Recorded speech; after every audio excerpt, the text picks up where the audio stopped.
Morning PS503 chess players. I'm going to be posting some videos giving short chess lessons to anyone who's interested in improving their chess game. This lesson is about a very important endgame called a pawn and wrong bishop endgame. So I want you to take a look at the chess position on the board.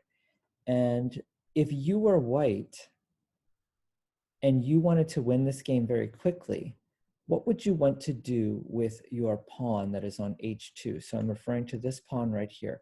What would you want to do? I'll give you a few seconds to think about it. If you came up with the plan to bring your pawn all the way to h8 and promote to a queen, then you figured out the best move.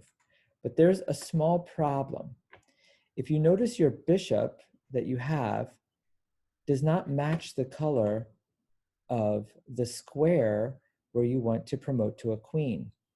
So in this chess game, if black can get their king into the h8 corner, they should be able to create a drawn position through stalemate. So let's just demonstrate and see what would happen if black runs into h8 to try to stop the white pawn from promoting. So it's white's turn first, and white is going to move her king up in front of the pawn. Black is basically just trying to get to h8 as quickly as possible.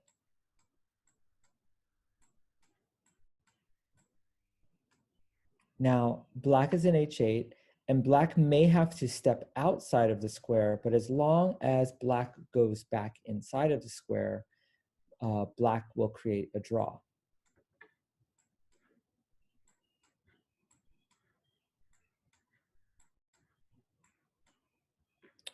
And now maybe black moves into the square. And now we have a number of ways that white can create a stalemate. One is to push the pawn forward to h7. This is stalemate. The king has no square to move to and is not in check.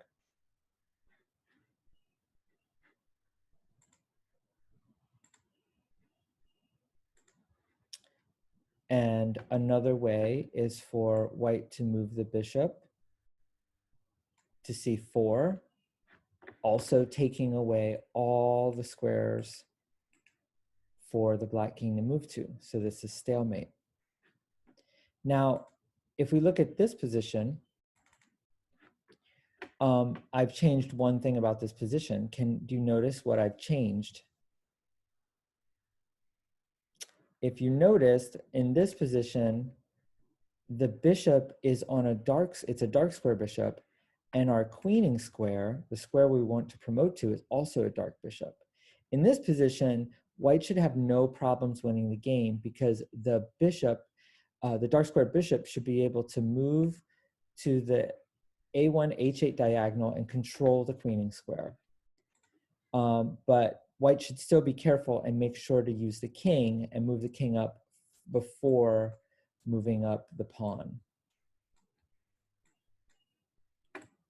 So black is going to continue trying to get into the corner. And now black is in the corner.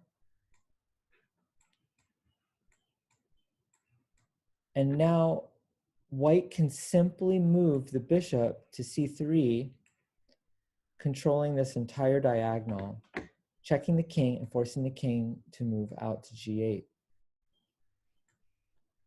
White pushes the pawn. And now if you notice, black cannot get back into the corner because this bishop has control of the queening square. Black's only move here is to move over to f8. Now white simply pushes the pawn all the way down and creates a queen.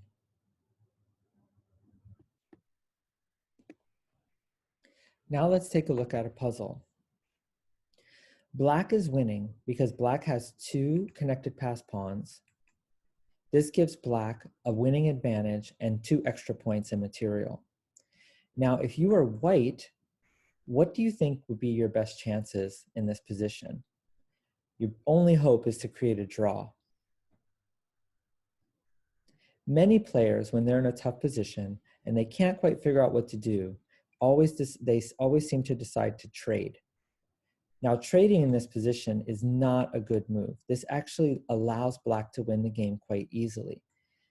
If white tries to run to A1 to block the pawns, white is going to get overwhelmed very quickly.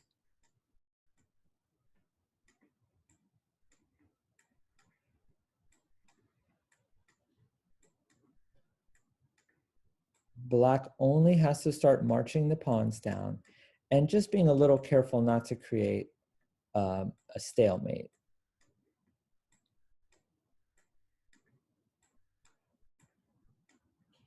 Now black can check the white king, and when the white king moves to A2, its only square, the black king moves forward to C2, grabbing the queening square. Now, notice that the only move for white is to capture the pawn on A3, and now we promote and create a queen. And we can chase the king down and eventually checkmate. So trading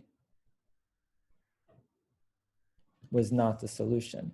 So you might want to pause the video and try to think at least 2 moves ahead and see if you can find a way that you can create a draw in this position.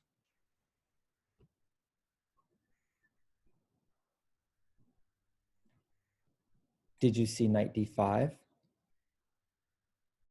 Maybe black will start pushing their pawn to a4, and now knight captures b6, sacrificing the knight. Now, white's idea is that if you notice, we have this ending that we talked about.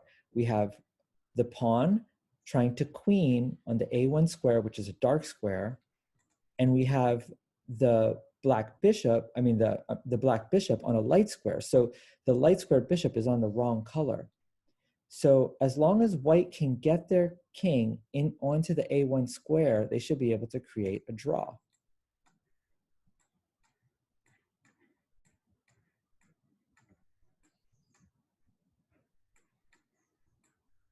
White moves back into the square, and now black has a number of ways to create a stalemate.